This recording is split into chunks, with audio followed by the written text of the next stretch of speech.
When you're high up, everyone can hear your voice. There will definitely be something Rebooting.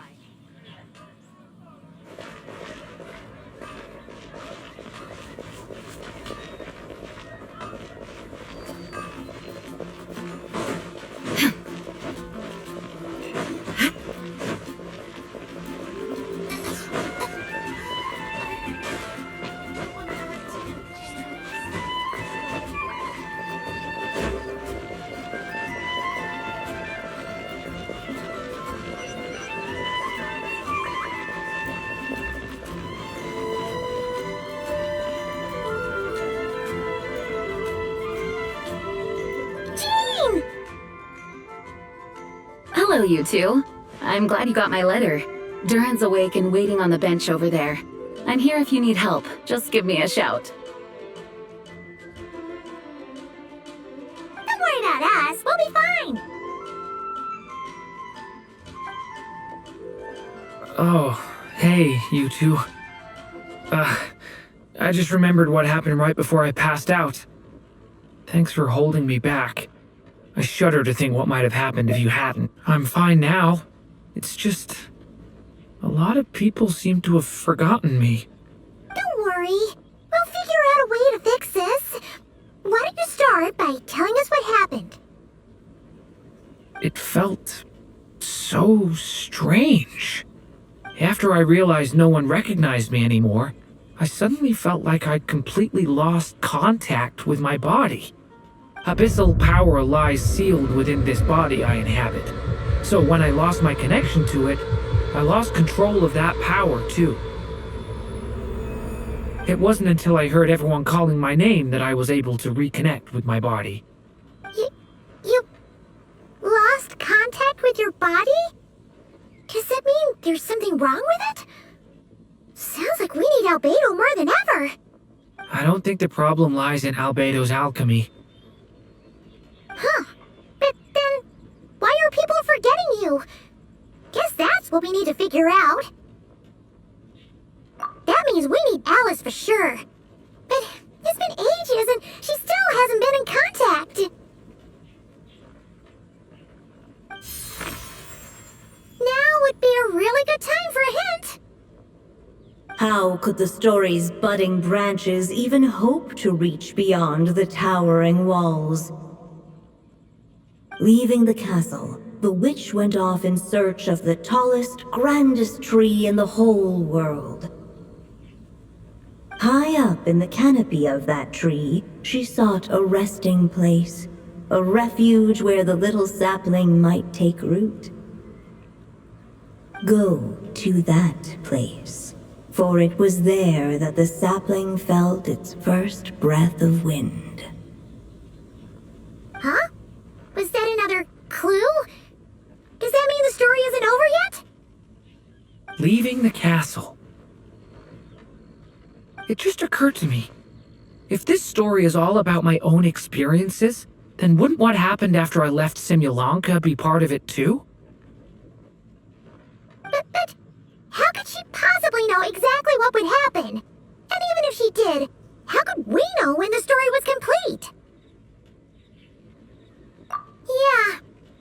Since we can't reach Alice right now, we'll just have to get to the bottom of this ourselves. But first, we gotta figure out where this riddle wants us to go. The tallest, grandest tree in the whole wide world. Huh. The only place that ever gave me that feeling was the one I ended up in right after leaving Simulanka. They had great coffee there too, and so many books you'd never run out of things to read. Think about it. Our search in Mondstadt began in a library, right? Well, Sumeru City's got one of those too, and it's absolutely huge. What do you say? Should we try looking there? Huh. That does kind of make sense. And, alright, let's just give Jean and the others a heads up first. Well, it sounds like you've got a plan, so I won't interfere. All I ask is that you stay safe. Albedo won't be back for some time, and until he is, we can't know for sure how dangerous Durin might be in his current state. I'm so sorry about what happened before. Believe me, I'm not blaming you, and neither is anyone else here. If anything, it's the opposite. We're all just worried about you. Worried? About me? Come with me. I want to show you something. As soon as they heard you were awake, they all hurried over to see how you were doing. You all came to see me? A little birdie told me you're working on finishing a storybook. So maybe all those people losing their memories is just a plot twist waiting to be resolved. Miss Lisa, you always seem to know how to put my mind at ease. Please, everyone, don't worry about me. When I get back, I'll find a way to complete my mother's story, and the one we started, too.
Whew. After the library hunt in Mondstadt, it's not as if Paimon was expecting this to be easy. But this... yeah... this is something else. Where do we even begin? Even the clue this time seemed kind of cryptic.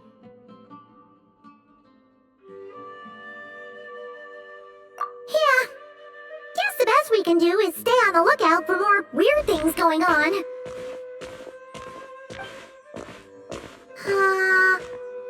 Huh? Sorry, what was that? I'm here to return Volume 5. According to the catalog, Volume 5 of this series is not available for loan. I can't accept the return of a book that was never checked out in the first place. Let me put it this way. My copy is complete. Yours, on the other hand, is missing large amounts of content. So you should swap it for mine instead. Sir, you have to understand. Managing a library is a serious business, and we have protocols in place for this kind of thing. I can't just replace an important volume in our collection based on nothing more than your word. Hey! Look what the Wandering Tom dragged in! Oh, it's you. And, what is it you're doing here? I'm a traveling scholar, as you know. Isn't a library the most natural place for me to be? Well, the last time we saw you was all the way in Nodcry. Paimon just didn't expect to suddenly see you in Sumeru, that's all.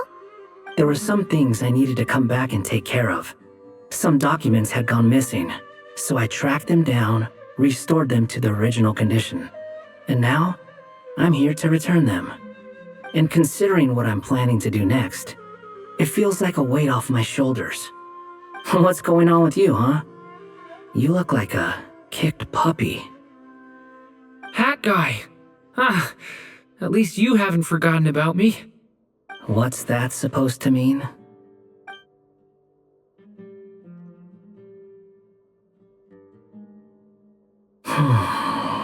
So it's been getting worse. Sounds like you know something we don't. After he left Similanka, he spent some time traveling Sumeru with me.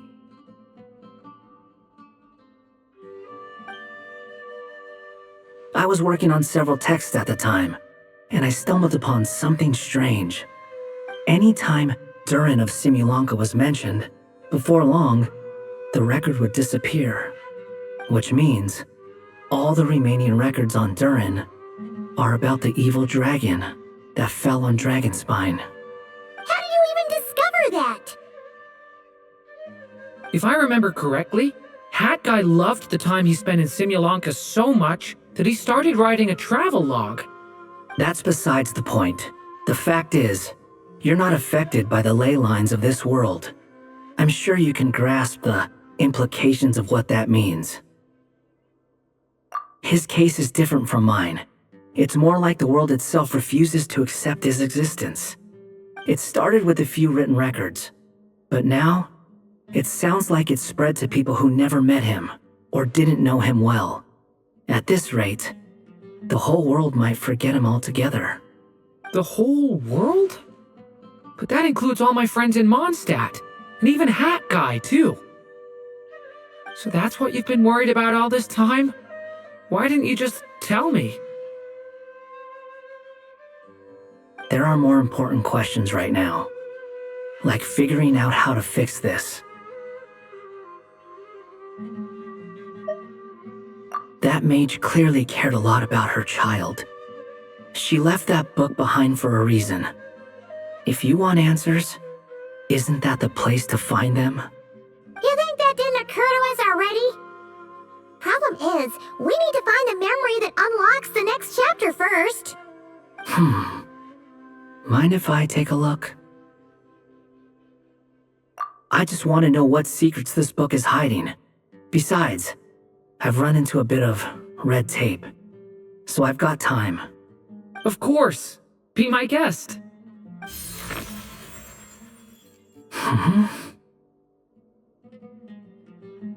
So, the memory we've been looking for was about you? All along?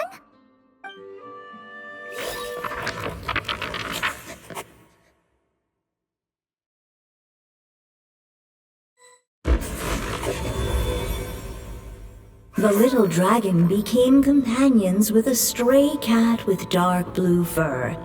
It was a friendship born of all they had in common.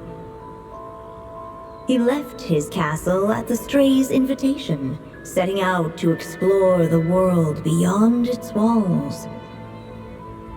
There, he grew fond of the outside world, eager to make friends and share the story of his life. Taken by the dragon's story, the stray tried to write it down. But he soon realized that no matter how he tried, it would always warp into the evil dragon's tale.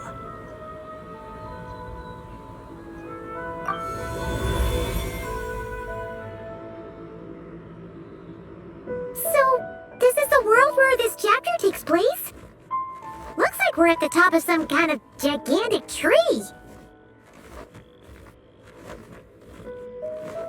This one must be about what happened to me when I first arrived in Tevat. No wonder the memory that unlocked it was about Hat Guy. Most of my memories from that period were. Hold on. Anyone want to explain how I ended up looking like this? Maybe you've become a character in the story too.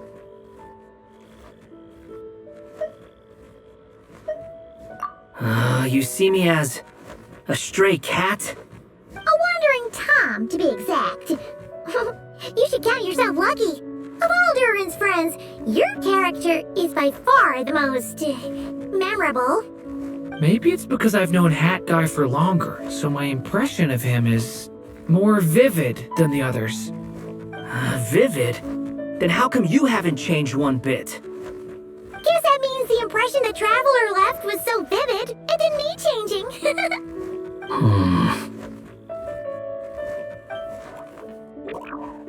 Hello, everyone! Ready for today's adventure? It's the storybook, Durin. Oh.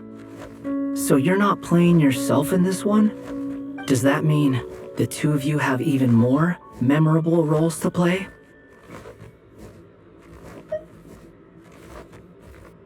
Where are we going today, kitty cat? Whatever. Just follow me. Same as always. Okie dokie! Can we chat along the way? If you have something to say, just say it. Was that seriously how the two of you communicated when you first got here? Yep. Anyway, how do we get ourselves out of here? Usually, the narrator gives hints to help us figure out what to do. Speaking of which, about time we got some of those, don't you think? The story's vines had woven themselves together into a giant tree, the boughs of which a little storyless dragon now paced, homeless among its leaves. He had to find a way to leave this place and set off in search of a home of his own. If he stayed, the world would erase him from its memory altogether. To leave this place. But where am I supposed to go? The little dragon felt completely lost. Just like the vines, the road ahead branched off into different directions, twisting and turning before disappearing into the mist. But as luck would have it, a prophetess waited up ahead. Perhaps she might know where each path might take him.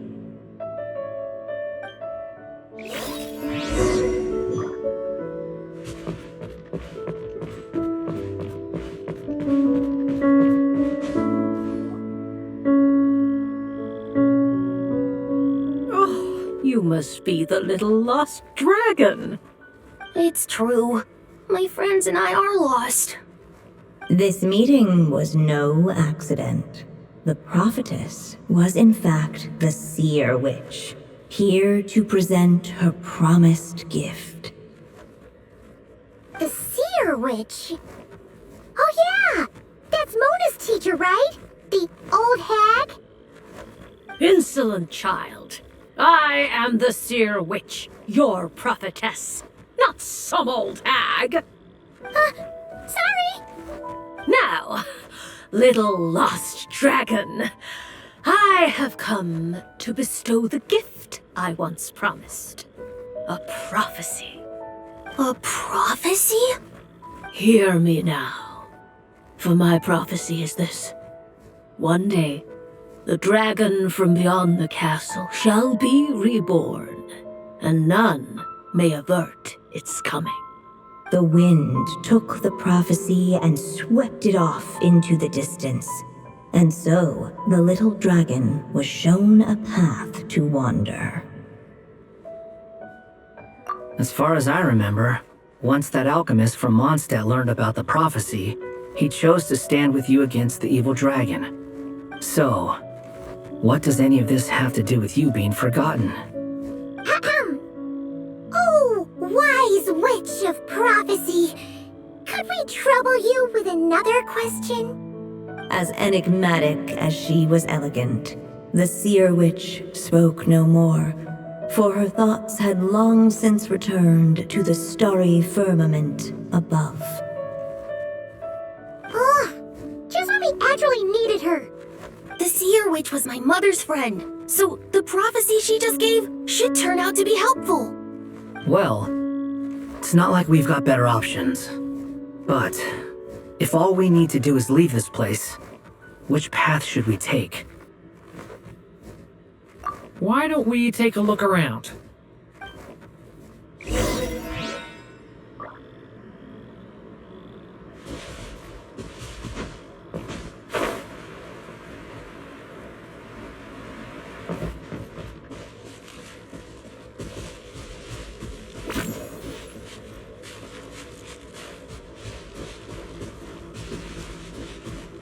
The wind kept blowing, but the little dragon had not yet resolved to follow it. Before him lay a foggy path, and where it might lead he could not tell.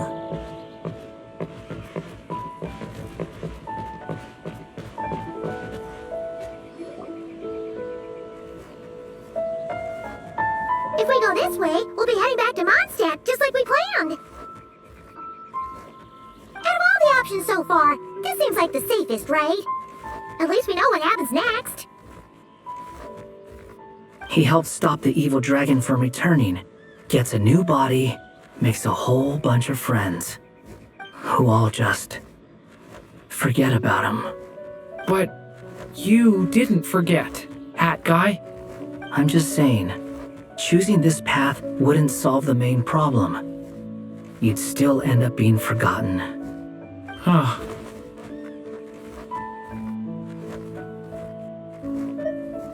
I'm not against choosing this path. I just wonder what secrets it might be hiding. Let me think about it.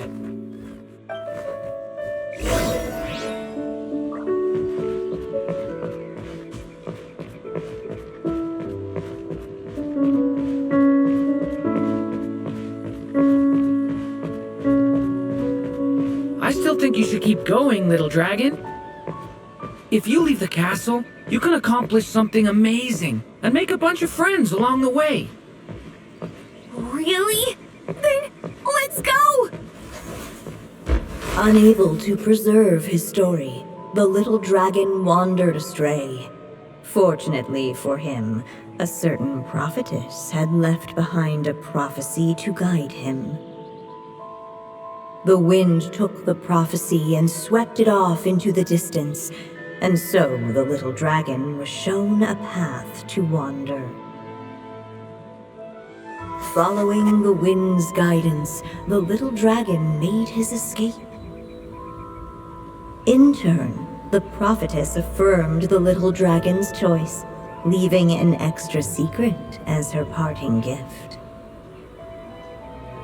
Now that you've made up your mind, I shall keep my promise by explaining fate's little trick. Long, long ago, the gods of the high heavens gave the world outside the castle a magic of its own. They called it storytelling. It was a magic of almost unshakable power that governed how people met, grew close, and understood one another. Each person had a story meant for them and them alone, one whose ending was written in the heavens long ago. In truth, your story and the evil dragons are simply two versions of the same tale, and that is something the magic of storytelling cannot abide. Beyond the castle's walls, your story cannot take root, for the evil dragon's tale has done so already.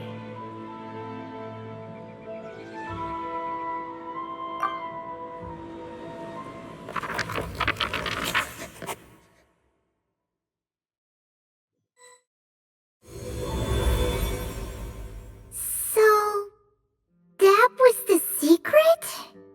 Huh. But what does that mean? You still don't get it?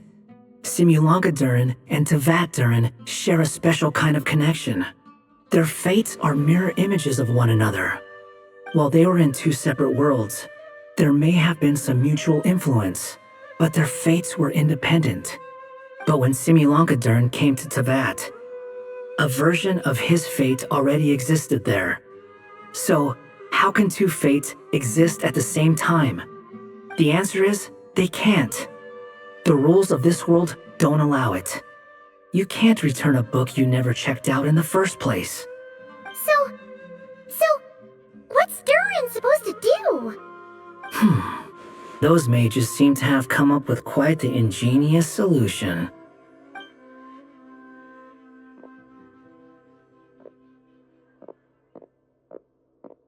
I'm here to make a return. As I said, there's no record of Volume 5 of this series ever being checked out. Then just think of this as Volume 6. Based on what I know, the author was planning on publishing another volume anyway. The catalog does have a slot reserved for Volume 6. So, this is it? Sure, let's go with that. All you need to know is, I'll be the one writing this series from now on. You... What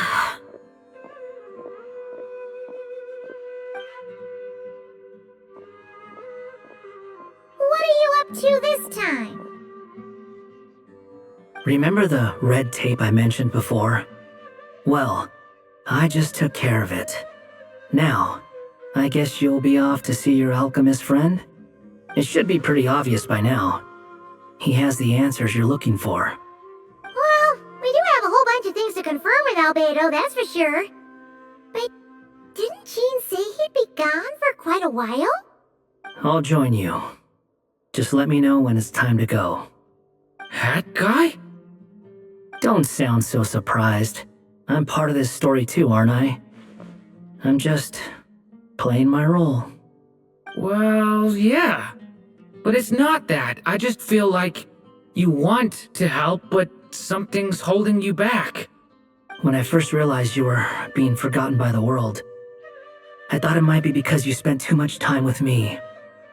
I even thought cutting our ties might be the only way to fix it. Why would you think that?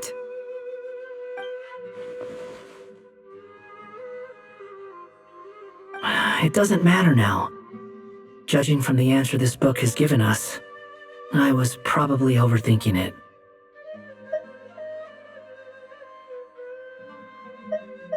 Just as well. With the ley lines rejecting him like this, the people who still remember him are his only remaining connection to this place.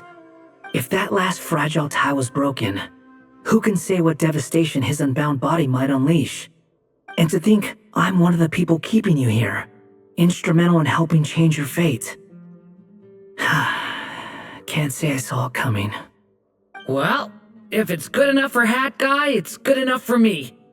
After all, he is about as odd as humans get. Excuse me?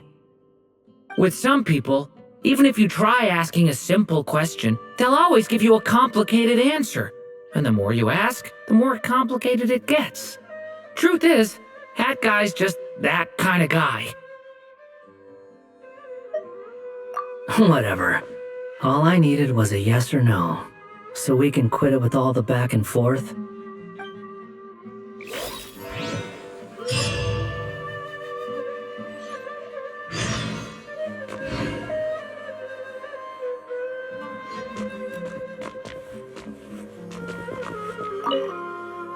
I'm sticking around for the next few days.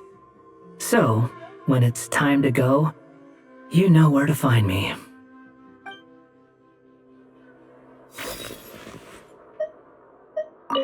If you feel like stepping back into the story, just come find me.